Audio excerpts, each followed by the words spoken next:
प्रसाद निष्ठ हो और हृदय से आराध्य देव के प्रति समर्पित हो, कोई चिंता की बात नहीं। प्रार्थना है, जीवन में उतार चढ़ाव आता रहता है, जीवन में विपत्ति संपत्ति के योग बनते रहते, जीवन में मिलन बिछुड़न के योग बनते रहते, समीपता दूरी का योग बनता रहता है। लेकिन हमारी अनन्यता, हमारी निष्ठा में फर्क नहीं, तो निश्चित निश्चित वो वस्तु प्राप्त होगी जो किसी साधना से नहीं होती।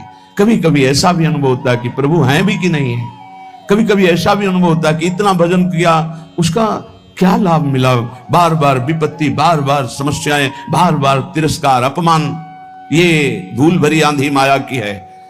आंखें तुम्हारी देखने में समर्थ नहीं हो पाएंगी धूल भरी माया में, पर आंख मूंद कर विश्वास करो, कोई तुम्हें अपनी भुजाओं में भरे हुए है, तुम्हें धूल भरी आंधी नहीं ले जा पाएगी। तुम इष्ट की कृपा पात्र हो, इसलिए धैर्य पूर्वक जैसी आज्ञा आचार्य की, शास्त्र की, गुरुजनों की, आंख मूंद के करो, मंगल होगा। विचार करने की जरूरत नहीं।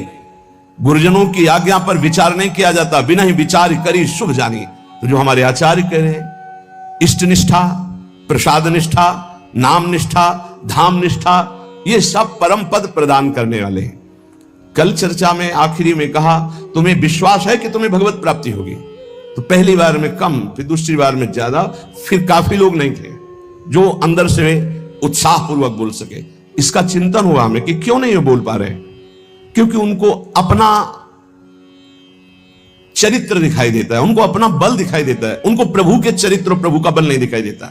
अपने बल से, अपने चरित्र से कोई महान नहीं हो सकता। आप समझ लीजिए, अगर कोई महान हुआ है तो उनके चरित्र गायन से हुआ है, उनके चरित्र चिंतन से और उनके बल से हुआ है। भाई मेरी बात समझो, मेरे बल से वृंदावन रानी, जिनकी चरण कृपाते पाई, इस बात को समझो।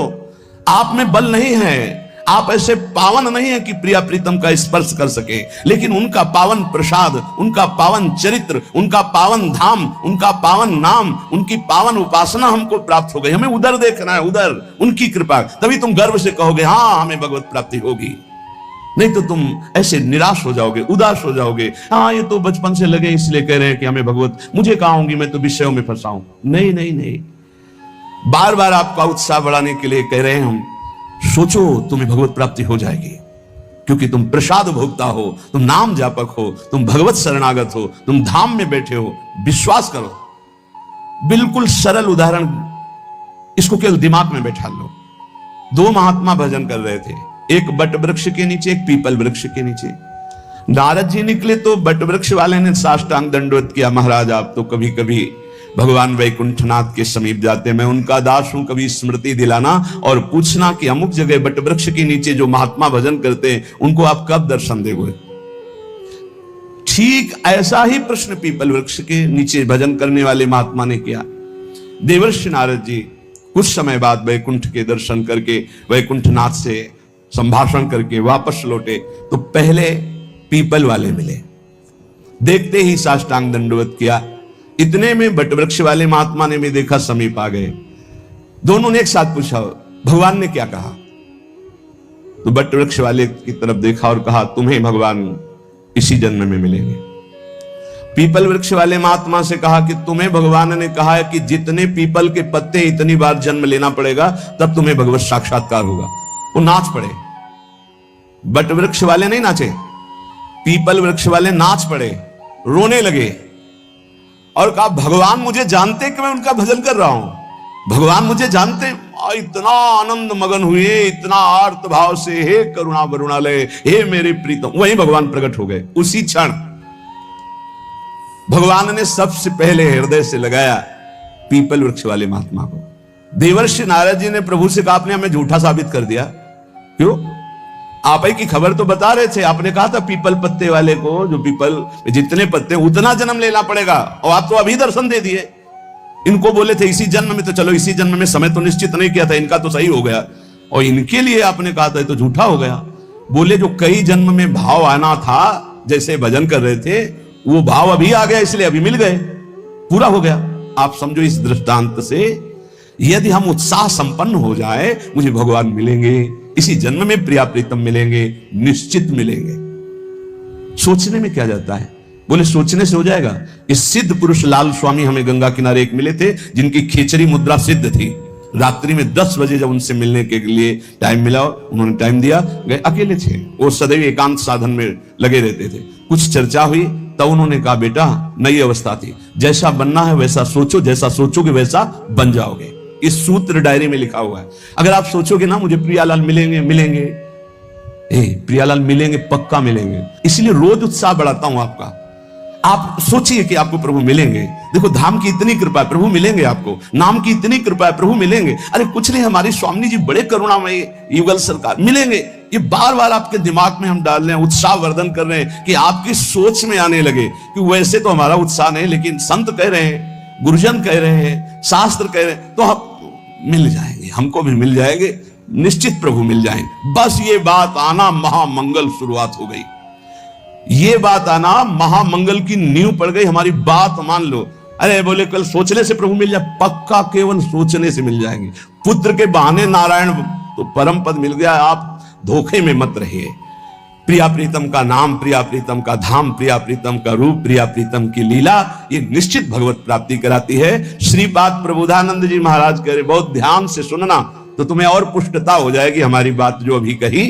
कह रहे कि राधा कृष्ण विचित्र मनमथ कला नंदा चमत कुर्वते यस्मिन् सौख्य चमत्कृति परतरा यत्र दीक्षादितः तद्वंदे मम कारतोद्भुत तमाद यस्याद्भुतानुक्षणोल्लासाः श्रीवन राजसीम सुमहाभावम तमेव स्तुमः। ये वृंदावन धाम श्री श्यामा श्याम की प्रेम युद्ध भूमि है।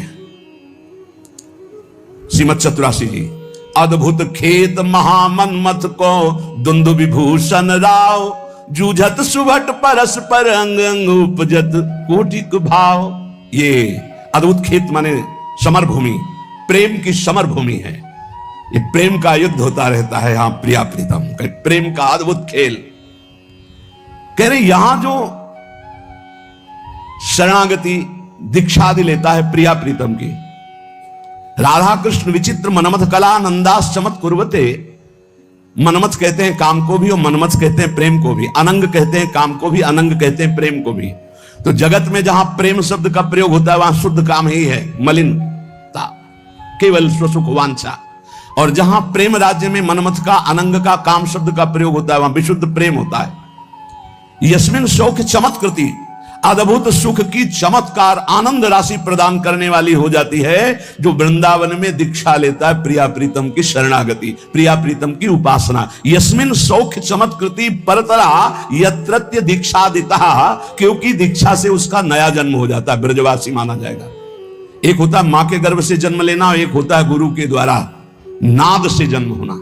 एक बिंदु से जन्म माना गया माता पिता के, और एक गुरु के नाद से जन्म माना जाता है। ये नई दीक्षा जो हुई, ये नया जन्म हमारा है। शिक्षा दीक्षा सांसारिक तो बहुत हो गई, ये जो प्रिया प्रीतम की शरणागति है, हम शुद्ध ब्रजवासी हो गए दीक्षा मात्र से। ये नया जन्म, विश्वास, देखो सारा खेल विश्वास का है। पीछे प्रसंग सुनाया चतुर्भुजदास जी की कथा में, एक जमींदार के यहां से चोरी करके, बहुत प्रवीण था, कोई साथी नहीं रखता था, अकेले ही चुरा लेता था। एक जहां हमारा पहले गुरु आश्रम था वहां एक थे, वो 20 टार्च रखते थे और इसका रहस्य कोई जानता नहीं था।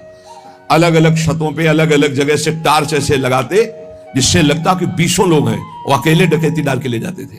बड़े प्रवीण थे। जब वो मारे गए थे तो गंगा स्नान करके जा ही रहे थे तो 50 लोग, जैसे किसी पशु को घेरा जाता है ऐसे घेर के उनको, तो ऐसे उनके पीछे आदमी लगे।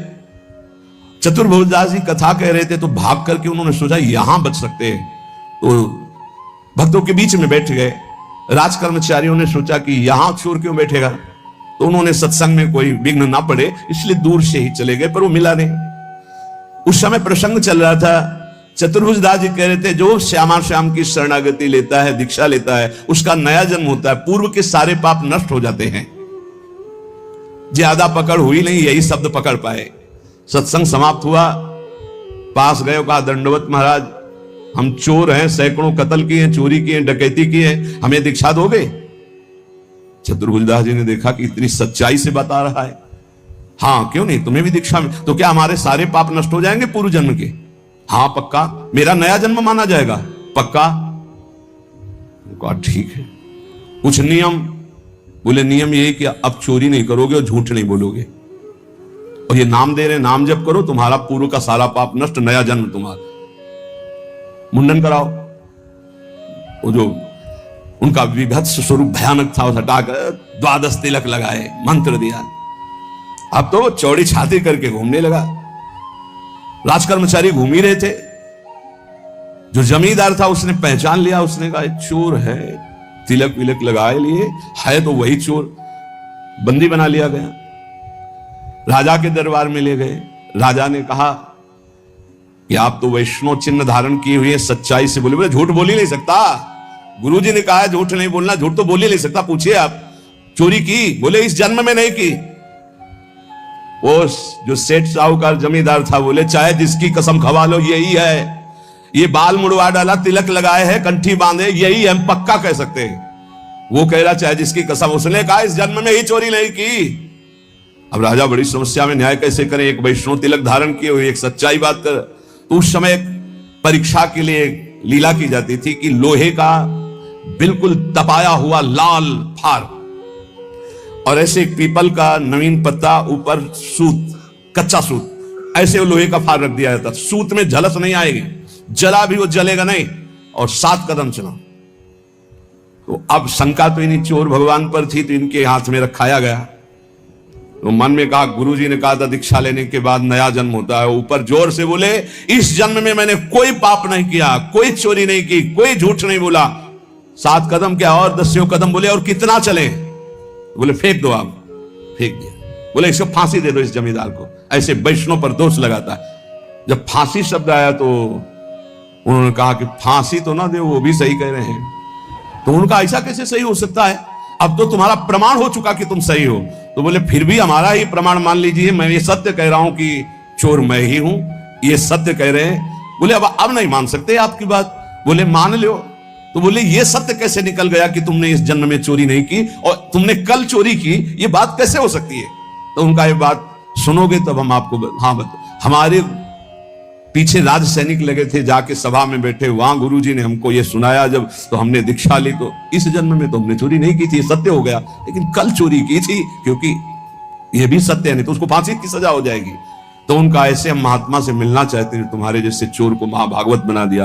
राजा उनका शिष्य बना, पूरे नगर में भक्ति का प्रचार प्रसार हो। तो यहां श्रीपाद कह रहे, राधा कृष्ण विचित्र मनमथ कलानंद चमत कुर्वते। बोले अद्भुत चमत्कार जीवन में परिवर्तन हो जाएगा जो श्रीधाम वृंदावन में यस्मिन सौख्य चमत्कृति परतरा यत्र दीक्षादिता। जो दीक्षा है, शरणागति है, प्रिया प्रीतम के गोरे चरणारविंद की शरणागति रूपी दीक्षा है। बोले ये परम सुख की चमत्कारिता प्रदान करने वाली है। युगल किशोर के चरणों की जो शरणागति ले लेता है तो ममता हो जाती है प्रिया प्रीतम से, श्यामा श्याम से ममता हो जाती है, अपनापन हो जाता है। इसी से उसको भगवत प्राप्ति हो जाती है। प्रियालाल, श्यामा श्याम अपने ऐसा लगने लगता है, मेरे प्रिया जो मेरे प्रिय। देखो माया का क्या प्रभाव है, मेरी पत्नी, मेरा पुत्र, मेरा शरीर, मेरी संपत्ति, मेरा मकान। और भक्ति का क्या प्रभाव है, ये सब झूठा, मेरे प्रिया।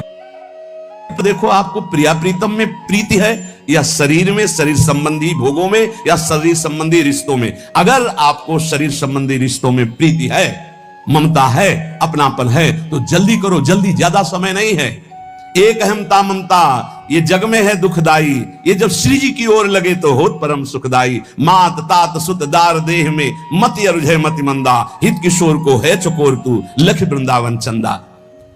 जो ममता बुद्धि प्रिया प्रीतम में प्रतिक्षण उल्लास पूर्वक होती है, वही भगवत प्राप्ति करा देती। दीक्षा लिया और ये ठसक आ गई, हमारे इष्ट श्यामा जो नवल किशोर उपासना, जुगल मंत्र को जाप, जुगल मंत्र को जाप, इष्ट श्यामा महारानी, श्री वृंदावन धाम इष्ट श्यामा महारानी। ये ठसक आ जाती है, हमारी प्रिया जो, हमारी लाडली जो, बस इसी से परम पद की प्राप्ति होती है। श्री रूपलाल गोस्वामी जी, जिनका पीछे चरित्र भी सुना और पूजन भी हुआ था, बाल्यावस्था से ही श्री जी के अनन्य की जन्म सिद्ध अधिकार गोस्वामी राधा वल्लभ जी के अनन्य आचार्य, बचपन से ही अपनी इष्ट निष्ठा, बहुत प्रतापी महापुरुष थे। श्री रूपलाल गोस्वामी जी, जिनके शिष्य श्री वृंदावन दास चाचा जी हुए। हरिवंश महाप्रभु का द्वितीय रूप कहा गया श्री रूपलाल गोस्वामी जी को। तो किसी निज शरणागत वैष्णव के प्रसन्नता के